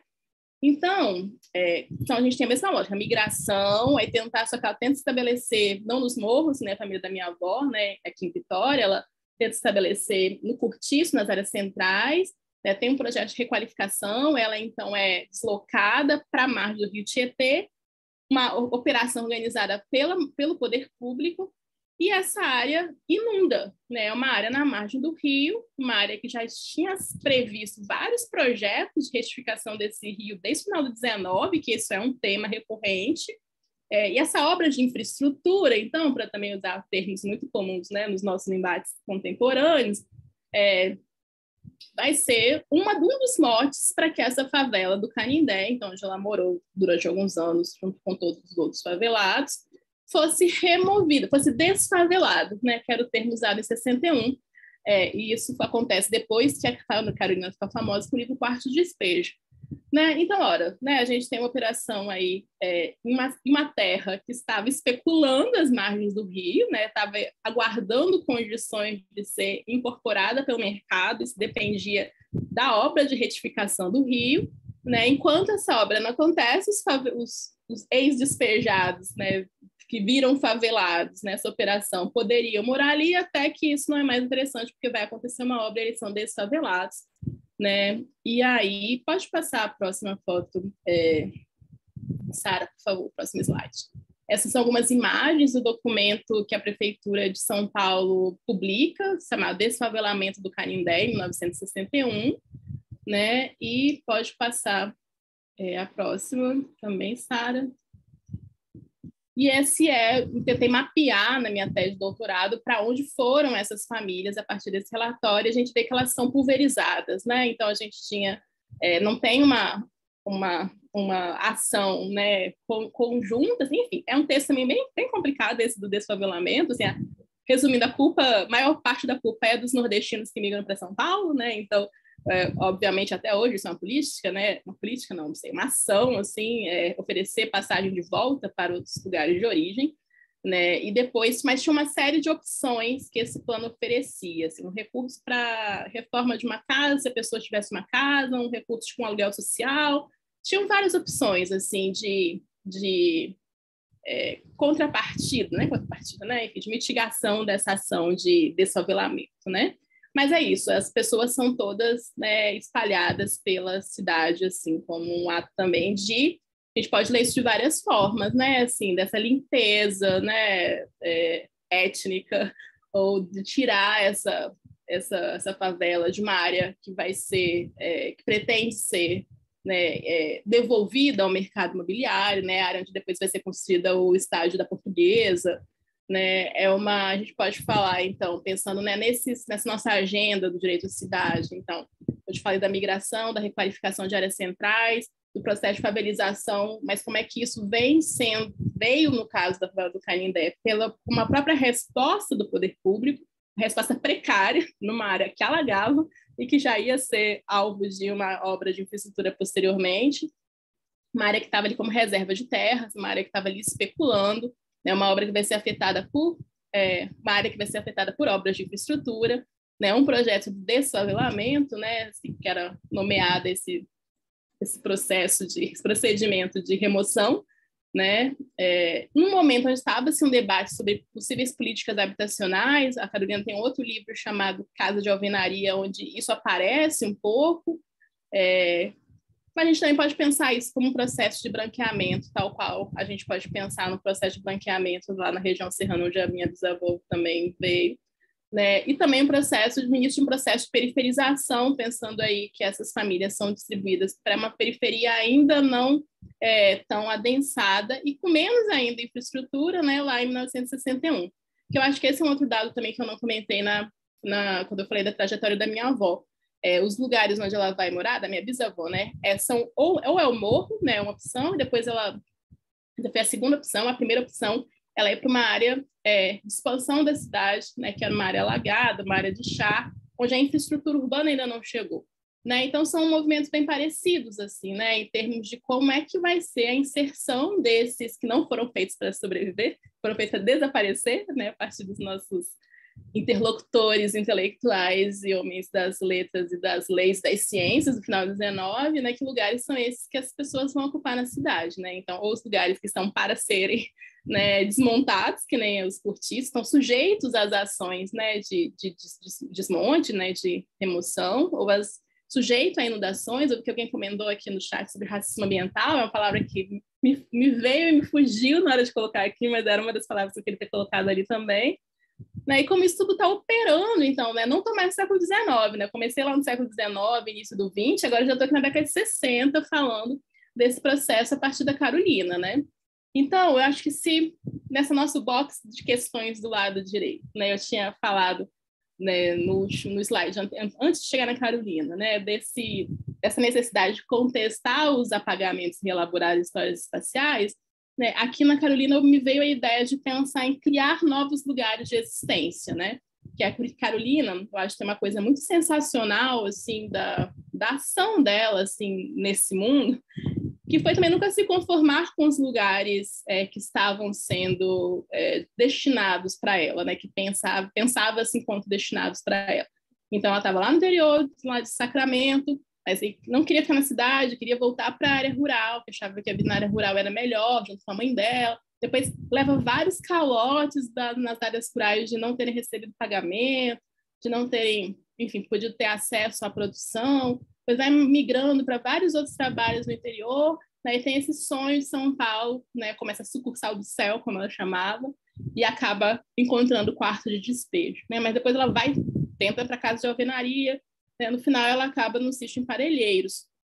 Mas todos esses movimentos, deslocamentos que ela vai realizando, né, ela vai elaborando sobre isso o tempo inteiro em vários textos que eu acho que são super preciosos para a gente pensar essas nossas utopias, enfim, e não conformismos, mas sem pensar em conformismo, sem pensar também de criar novos lugares como uma forma também de renegar, ou de negar, por exemplo, né, a favela como um lugar legítimo de existência.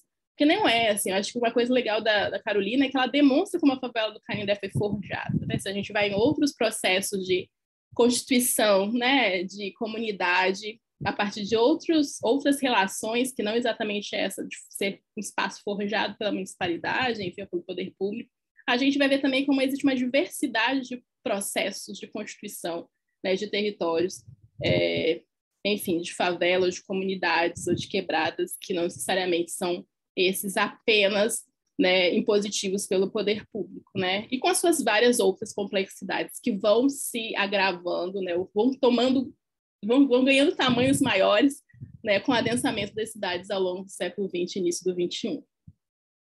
E aí a última...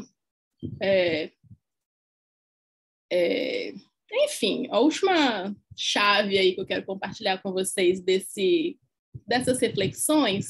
Pode passar, Sara, por favor. Pronto. Pensar também esse desafio que é sonhar as permanências e continuidades, né? Porque até então a gente está falando um pouco de deslocamento, né? Deslocamento e fixações, né? Ou então deslocamento e almejar outros lugares, né? Não se conformar com os lugares e almejar outros lugares, né? Como próprios, né? Mas também acho que é um outro movimento, outro gesto importante também é sonhar a permanência, né? Assim, não ter a provisoriedade como sendo a única forma de existir nesse mundo, né?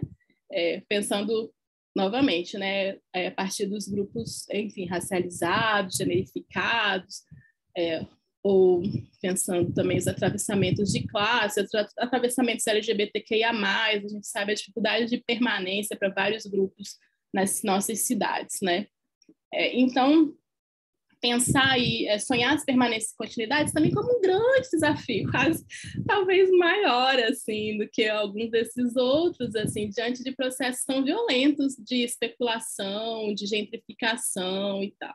Então, eu trouxe aqui nessas nossas último compartilhamento aqui, os trabalhadores dos arcos da Conceição da Praia, da ladeira da Conceição da Praia em Salvador, né? Pensando que são um processo tão recente, não saiu de 1960 lá com a Carolina, né? E vim para 2014, né? Para a gente chegar no século XXI. A ideia era pensar em alguns momentos assim distintos no tempo, para voltar para Saidia Hartmann lá e falar como é que enfim, concordar com ela, né, como a violência racial se estrutura também, né, no processo de maior duração, né?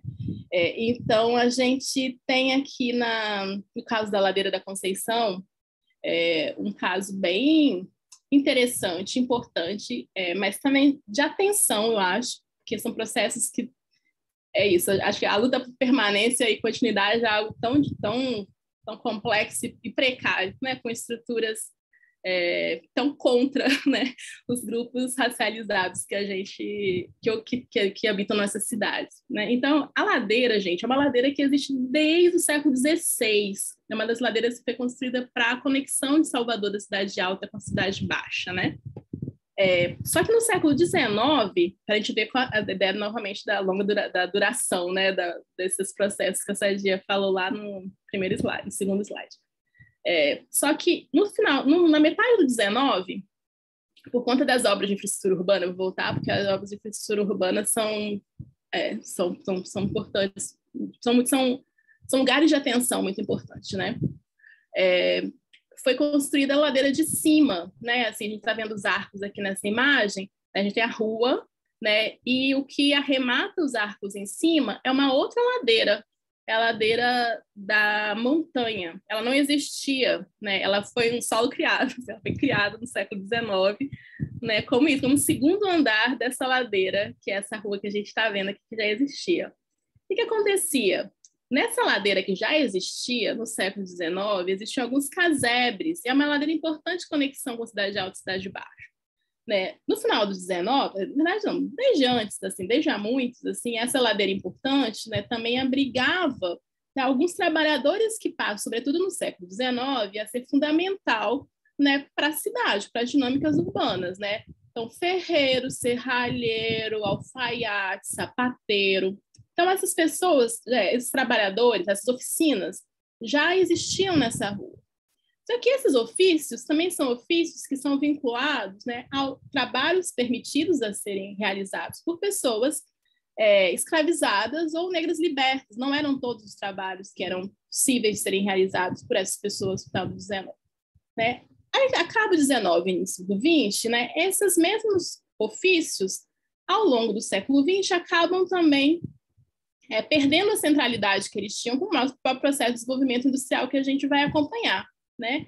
E essa ladeira, enfim, que foi construída, então, uma outra em cima, que era uma importante ligação para a cidade, continua sendo, mas a gente também vai ter uma série de outras reformulações, né, nos modais, nos meios de transporte, de infraestruturas de deslocamento pela cidade, o elevador, a Lacerda mesmo, vai ser importante para redirecionar o fluxo de conexão da Cidade Alta e Cidade Baixa. Então, a ladeira da Conceição, aos poucos, vai ficando uma ladeira meio à margem dessa cidade, Só que esses arcos que foram construídos para sustentar a ladeira de cima, desde o final do XIX, quando eles foram construídos, eles passaram a ser ocupados por esses mesmos trabalhadores ou trabalhadores dos mesmos ofícios, enfim, que desempenhavam essas atividades semelhantes dentro dos arcos. Eles passaram, então, a ter oficinas que estão dentro dos arcos. Durante muito tempo, essa ladeira ficou uma ladeira, enfim, também sujeita a várias coisas, né? Teve deslizamento, ficou interditada, né? Também alguns bordéis funcionavam nessa ladeira. Essa ladeira é muito perto da ladeira da Preguiça também, a ladeira da Montanha em si também. E esses trabalhadores, no entanto, né, dos oficiais mecânicos, né, nunca saíram daí. Né? Essa situação de sombra, de alguma forma, né, que eles acabaram ficando nessa sombra criada por esse modo de desenvolvimento da cidade, das relações com outros trabalhos também, nessa lógica de desenvolvimento industrial, né, eles continuaram ficando. Né? E aí, em 2014, vou dar um pulo agora, do século XIX para 2014, chega um projeto do IPHAN, dentro do Parque Cidades Históricas, de transformar as oficinas em residências artísticas para artistas, dentro de toda uma lógica de economia criativa, outra palavra que eu coloquei ali, de requalificação do centro, né? Enfim, de gentrificação, pensando assim nos nossos termos, né? Que previa a substituição desses trabalhadores todos, a expulsão, relocamento deles no galpão na Cidade Baixa, no comércio Cidade Baixa, para que essas oficinas pudessem ter outro destinatários e outros usos, né? E aí isso, gerou uma comoção relevante. Eles sempre viram a sombra e nunca precisaram se organizar enquanto movimento, uma associação para pleitear a permanência, né? Eles estavam muito mais ali quietinhos e trabalhando, porque eles também sempre tiveram trabalho, apesar dessa perda de privilégio, de um lugar hierarquicamente reconhecido, o trabalho sempre existiu. Né? E aí tiveram que se articular, e aí a Associação de Moradores, Associação de Articulação do Centro Histórico de Salvador, que reúne vários movimentos, associações, né, acolheu os artífices nesse processo de enfrentamento ao despejo em 72 horas, assim, foi isso que eles receberam de notificação, e que também coincidia com várias outras ações que aconteciam nesse centro histórico em outras comunidades, majoritariamente negras, no Centro Histórico de Salvador. Bom, eu trouxe porque é isso, pensar em sonhar permanência e continuidade talvez seja uma das utopias também mais radicais e difíceis em alguns contextos, como, por exemplo, se você tem um estabelecimento no Centro Histórico de Salvador, onde a gente tem uma dinâmica do turismo, uma dinâmica da gentrificação, uma dinâmica da economia criativa o tempo inteiro ali batendo na sua porta, né? Mas o desfecho dessa história, até então, é um desfecho que nos alegra e nos dá esperança de pensar assim, as possibilidades de permanência. Assim, né? Esse processo, em 2014, foi recuado, de alguma forma, com a pressão dos movimentos sociais, os artistas também conseguiram uma assessoria popular que continua dando assessoria a eles até hoje, então mais de 8 anos de um acompanhamento de um processo. São processos longos e desgastantes, que isso também é um dos elementos que faz com que seja difícil resistir muito tempo, né? E que essas fotinhas, eu vou botar o link depois no chat, assim, é de um registro que a gente fez na faculdade, a gente construiu um livreto contando a história de cada um dos arcos, né, de cada artífice, que é o mestre de cada um dos arcos, e desde quando está lá, quem foi o mestre, que a gente tem questões de dificílimas soluções dentro de uma normatividade institucional. Porque, por exemplo, a transmissão do ofício e, consequentemente, do espaço, né, onde esses mestres estão, não se dá pela consanguinidade, né, dos processos de herança. Porque o aprendiz, né, esses mestres que são senhores hoje, foram aprendizes quando muito novos e herdaram os arcos dos seus mestres, que não necessariamente eram seus pais. Algum outro tem uma relação de transferência familiar, mas a maior parte não.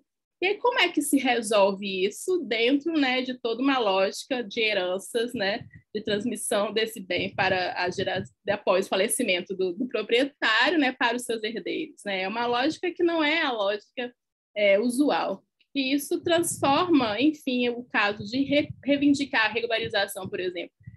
Enfim, também desse arco que foi criado quando se criou a ladeira de cima, né? O imbróglio fundiário, embora tenham alguns proprietários, que não necessariamente são os artigos que se reivindicam e tem um processo, enfim, na justiça de reintegração de posse desses imóveis já rolando há muito tempo, assim, e uma ação junto à defensoria de tentar resolver as questões que se alongam, né? Porque não são questões, enfim, são questões que demandam outros tipos de mecanismos, sobretudo o desejo político, e inclusive pensar o lugar do patrimônio, que eu acho que é outra palavrinha que está ali, né? Então, botei a reforma urbana, reforma do edifício, patrimônio, que a princípio a gente pensa, nossa, que história incrível de ser salvaguardada pelo patrimônio, mas vem do próprio Instituto de Patrimônio o projeto de despejá-los, né?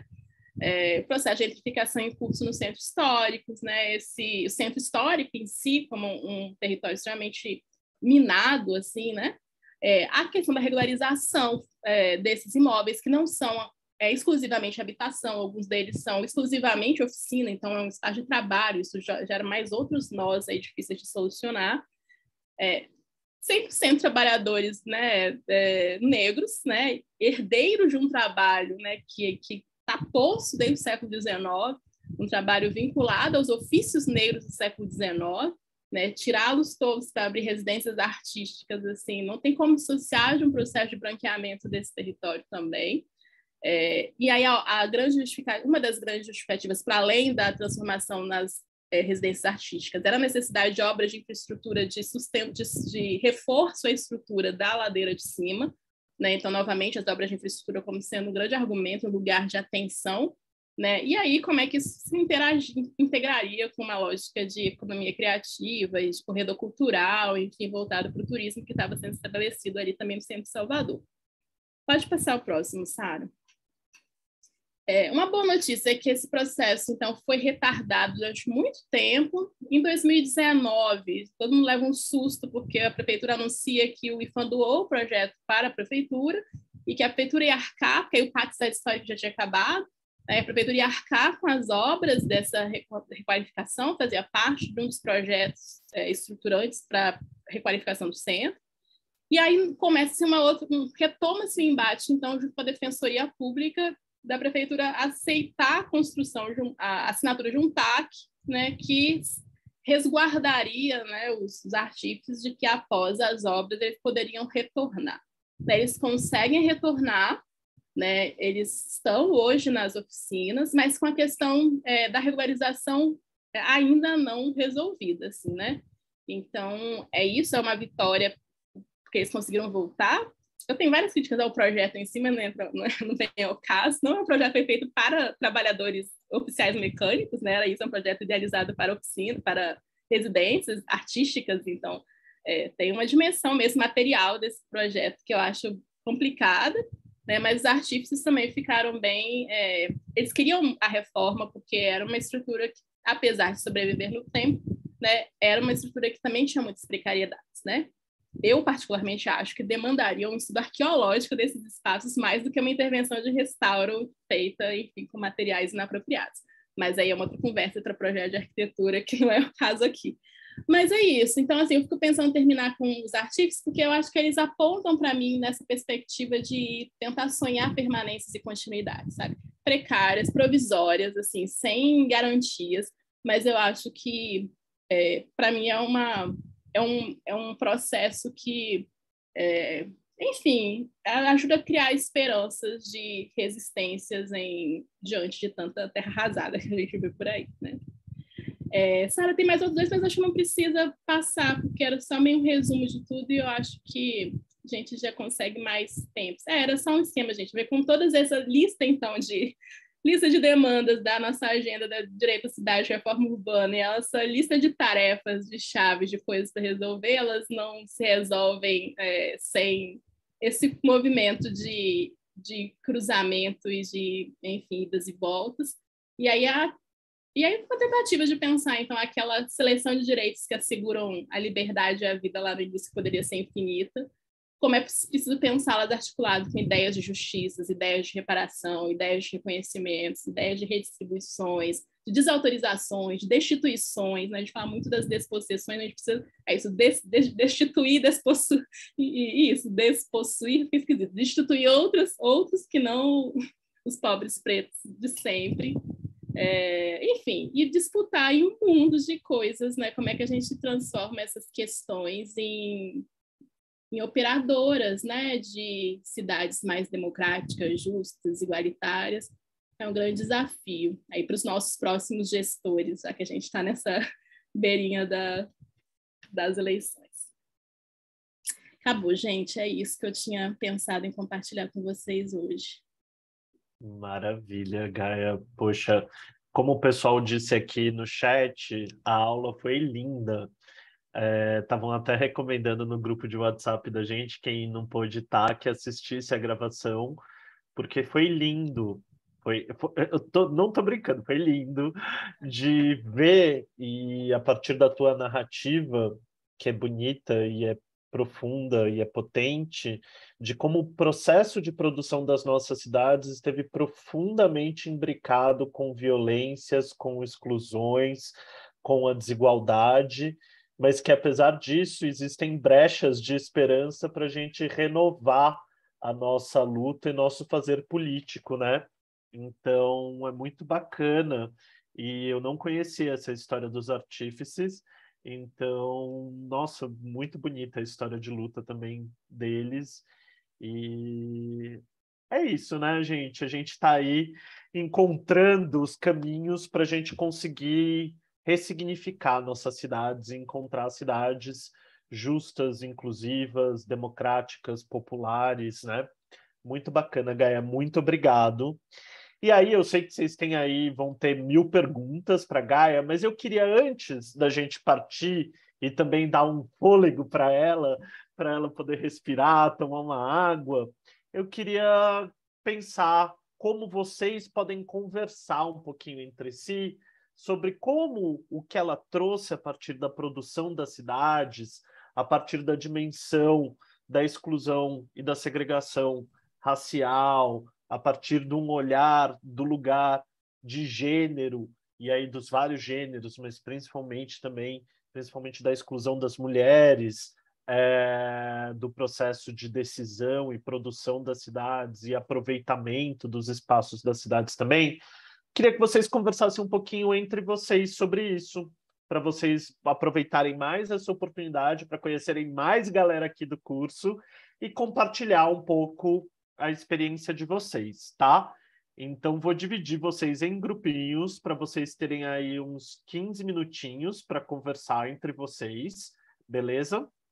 E aí a pergunta além de vocês se apresentarem, quem vocês são, de onde vocês falam para a galera com quem você vai conversar, de que forma vocês percebem que a sua raça, seu gênero, sua classe social, sua orientação sexual condicionam a forma como vocês podem se apropriar da cidade, aproveitar o espaço urbano da sua cidade, ou construir sua moradia, sua existência nas cidades, pensando em todo esse rico resgate que a Gaia trouxe, desse imbricamento desses processos, como vocês veem isso hoje no cotidiano de vocês? Então, vocês vão contar um pouco isso para as outras pessoas que vão estar no grupo com vocês. Tá bom, gente? Beleza? A Bárbara colocou até aqui no chat a pergunta, e aí eu vou agora magicamente dividir vocês, tá? Em grupos aqui. Vão ser grupos um pouquinho maiores, mas são grupos, como muitas vezes a gente tem gente que está andando, se deslocando e não consegue entrar no grupo, não tem problema. E se vocês estiverem sozinhos no grupo, não temam que daqui a uns minutos eu remanejo vocês para um grupo que tem gente, beleza? Vou criar aqui o grupo e aí vocês aceitem para participar da conversa, tá? Até já, gente.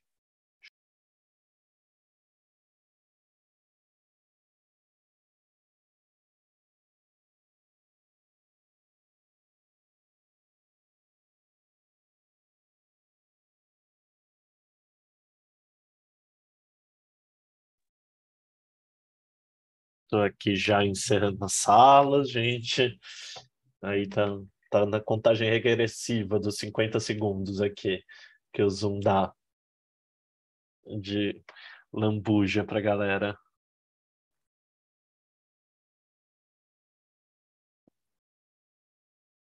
Poxa, Aguinaldo acabou ficando sozinho. Aqui tava parecendo que tinha mais gente na sala 12. Que estranho, desculpa. Às vezes acontece isso, porque também tem gente que entra e às vezes não necessariamente abre o microfone, tá a fim de falar. Acontece, né, gente? Todo mundo tem seu dia de estar aí de mau humor, de calundu, normal. Tá todo mundo nessa. Ninguém tá legal, mas depois de domingo vai estar todo mundo legal. Então, a fé é que a gente precisa aguentar aí só mais uns 4, 5 diazinhos e a esperança vai voltar a melhorar a nossa vida. Bom, gente, muito bacana. Espero que tenha sido boa a conversa de vocês. E aí, agora queria aproveitar esses últimos 10 minutinhos para caso alguém tenha alguma pergunta direta para Gaia. Tinha aqui uma pergunta já que Tiago tinha levantado um comentário barra reflexão de Tiago, que aí eu vou colocar aqui para Gaia, e aí se tiver mais algum, não vai dar para a gente falar muito, conversar muito, tá, gente? Porque a gente falta aí só 10 minutos, mas dá para a gente ter mais uma ou duas perguntas. A pergunta do Thiago, Gaia, que ele faz, ele gostaria de levantar o seguinte comentário reflexão. De que forma ou de que formas a gente poderia materializar espacialmente esse riquíssimo resgate histórico do processo de produção da cidade que você apresentou? Então, se dá para a gente pensar espacialmente isso, de reavivar essa memória, enfim, tudo isso. Eu vi alguém até comentou assim, a cartografia social pode ser um instrumento, né? Eu acho que dá, eu acho que a cartografia social é um instrumento, eu acho que a gente pode elencar lugares, e eu acho que às vezes, acho que uma combinação de coisas, de instrumentos, de ferramentas, né? Eu acho que as próprias narrativas em si sobre as histórias, né, já trazem informações espaciais. No caso dos artífices, por exemplo, a gente fez uma série de oficinas também pensando nesse lugar da cartografia, mas de repente eram oficinas sobre lugares que já tinham desaparecido, assim, né? Porque a gente queria tentar recompor uma paisagem do trabalho ali no centro, né? Que envolvia aqueles trabalhos, né? Aqueles ofícios. Só que a maioria dos lugares já não existiam mais, porque eram oficinas que não tinham sobrevivido a esse processo voraz, assim, sobretudo de turistificação, né? Então a gente começou a reimaginar os lugares, e às vezes a cartografia, mesmo identificar os lugares em si, né, nas cartografias tradicionais dão conta, às vezes cartografias imaginadas desses lugares que já não existem mais, né? Às vezes as próprias narrativas nos trazem várias informações espaciais, né, territoriais, às vezes a gente volta nos arquivos para ver aquilo que estão falando que existiu e não existe mais, né? Então, eu acho que uma combinação de ferramentas assim, a gente pode mobilizar para poder trazer, né, eu acho, uma espacialidade, né, uma materialidade, enfim, dessas histórias, né? Legal, maravilha. Tem uma pergunta aqui, James também, Gaia, perguntando se é possível para você uma equiparação histórica partindo dos livros de história. Uma equiparação histórica, James. Avança um pouquinho mais na pergunta. James, eu falei que a gente não ia abrir o micro porque a gente está com o tempo, mas talvez se você quiser elaborar um pouco a pergunta, James, a gente pode abrir aí uma exceção só para se precisar, porque eu também confesso que eu não entendi se era equiparação, reparação, a partir dos livros de história. Eu acho que o James talvez esteja com dificuldade para... Eu quero sim, vou ser muito breve, agradeço aqui pelo espaço. Vai lá, James. Gaia, a pergunta, ela parte do princípio de trazer as narrativas reais, né? Essas que nós estamos pesquisando, buscando e chegando ao longo da nossa nova história que estamos construindo, né? Sobre nós, povos negros, enfim, os povos indígenas e todos os demais povos aqui do Brasil, entendeu? Era essa a minha pergunta. Se é possível, se você acredita que é possível essa equiparação histórica para que mude esse olhar. Eu acredito que é possível, é urgente, James. Eu acho assim, pensando, né, enfim, do que eu acho, assim, né?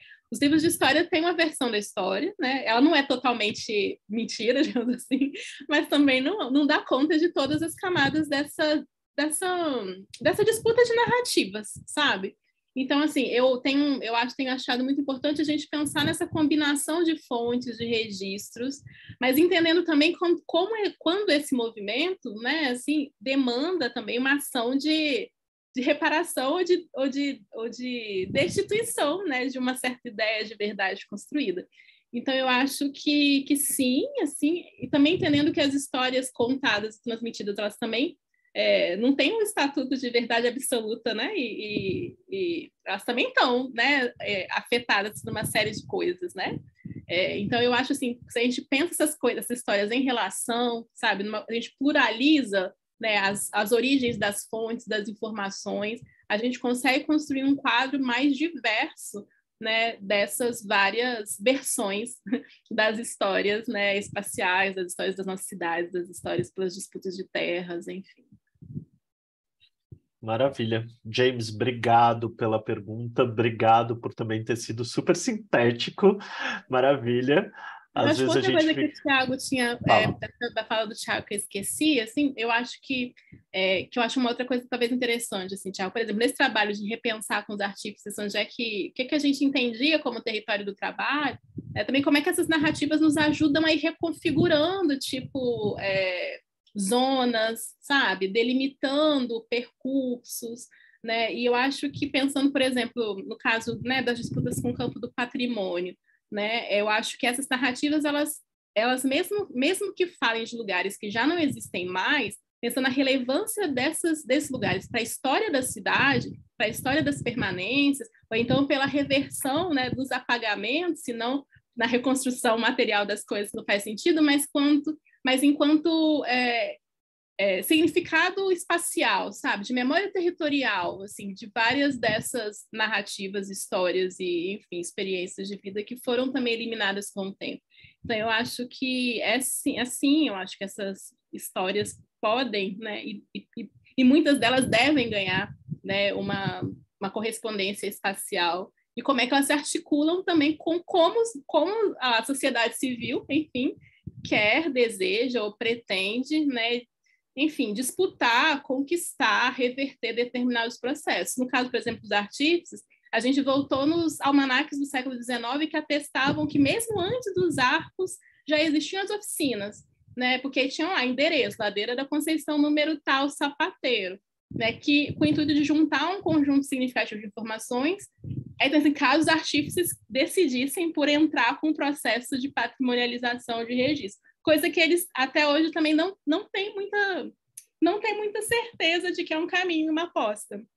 Então, hoje ali não é patrimonializado, sabe? Nem registro enquanto patrimônio material, nem é tombado, e depois a reforma, a descaracterização também enfim, são vários dramas, assim. Reformou, mas também uma série de intervenções onde aquela arquitetura ali também já não é mais arquitetura. Enfim, se tivesse finalidade de tombamento, precisaria de um outro projeto de intervenção que não aquele que foi executado ali. Mas aí o tombamento aciona o proprietário, né? E nesse nó fundiário que os artífices têm, assim, quem é que quer mexer no vespeiro de coisas que não necessariamente já tem problemas demais para serem resolvidos? Mas também não garante a permanência, né? Não garante a regularização. Então, assim, como é que essas pesquisas, levantamentos narrativos também dialogam, né, com as decisões, né, e com os processos e as estratégias de enfrentamento, né, dos grupos sociais onde essas, enfim, histórias acontecem, né, no interior da onde pessoas vão ser afetadas ou que estão diretamente vinculadas a essas narrativas, né? Legal. Gaia, só antes da gente terminar, tem uma pessoa que perguntou aqui que disse que no grupo estavam conversando sobre a origem da palavra favela. E aí, se você saberia, eu até posso falar um pouquinho, mas se você quiser contar também, talvez a tua versão seja um pouco diferente da minha, porque tem isso, né? Da Guerra de Canudos, da planta, é essa, da mesma? Isso, é uma das, né? E é a Uma das, principal que eu vejo reproduzida. que vamos ver se é essa mesma. Eu já vi ela de algumas formas um pouco mais assim, próximas, mas não igual, assim, né? Mas acho que a origem é assim, que após a Guerra de Canudos, né, existiu uma promessa, um acordo, enfim, um pacto, né, de que o retorno daqueles que lutaram, né, sobretudo escravizados ou pobres, ou libertos, recém-libertos, pobres, né, assim, de origem, né, dessa descendência de escravizados, né, receberiam terra ou casas, um lugar, uma moradia. E aí, só que isso não se efetivou. Enquanto eles voltavam, eles ocuparam um morro, né, enquanto aguardavam essa efetivação dessa promessa, desse pacto, enfim. E aí, favela diz respeito ao nome de uma planta, é isso mesmo, Rodrigo, que existia também nessa região de Canudos. E aí, essa nome favela veio dessa primeira ocupação, digamos assim, de favela, né, que é fruto desse retorno e de uma promessa não cumprida em relação à questão da moradia. Isso, que até hoje é a favela do Morro da Providência, no Rio de Janeiro. Morro da Providência, no Rio de Janeiro. Então vem dessa associação aí. É uma das histórias, porque é isso que também é muito importante do que a Gaia trouxe, que é isso, gente. A gente está falando de várias histórias que confluíram para construir nossas cidades. Infelizmente, nem todas delas registradas. O registro de muitas dessas histórias também foi seletivo. E os registros que foram preservados dessas histórias também foi seletivo. Então, a partir de estruturas de poder, de raça, de gênero, de econômico. Então, isso também é importante. Por isso que, em relação à favela, também a gente tem diferentes histórias. Essa é uma das que é mais comumente contada, mas não necessariamente a única e não necessariamente a verdade objetiva que a gente sabe que muitas vezes não dá para a gente alcançar, né? Gente, Gaia, foi muito bacana de conversar contigo, de te ouvir. Acho que o pessoal adorou a aula, então seja muito bem-vinda também para outras oportunidades e te agradeço imensamente a oportunidade de estar aqui com a gente. Eu que agradeço vocês pelo convite, de ficar pensando para construir essa aula. Não tinha, gente, como é que eu vou responder esse tema? Mas foi um exercício bom também, assim, eu acho que me inspira a pensar e organizar as ideias, então acho que também é sempre uma provocação, assim, com alguns convites de falar em alguns contextos que também te obriga a organizar as ideias e foi um exercício bem prazeroso para mim também, que bom que fez sentido para vocês. Verdade, é bom esse exercício da gente, às vezes, maquinar, né? Eu também gosto quando me desafiam, às vezes, a construir novos raciocínios. Gente, falando em construir novos raciocínios, quinta-feira a gente vai construir mais um.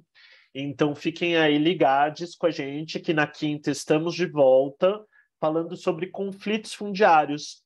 Pegando um pouco o gancho de muitas das questões que a Gaia levantou na aula, que é o conflito, a disputa pela terra, a gente vai aprofundar isso na aula de quinta-feira com Henrique Frota, que é do Instituto Polis, diretor do Polis, e com Sara Marques, de Caranguejo Tabaiares, de Recife, Pernambuco, maravilhosíssima. Queridíssima Sara. Queridíssima, então vai ser super gostoso, gente. Venham aí, que aí a gente vai continuar essa conversa, tá bom?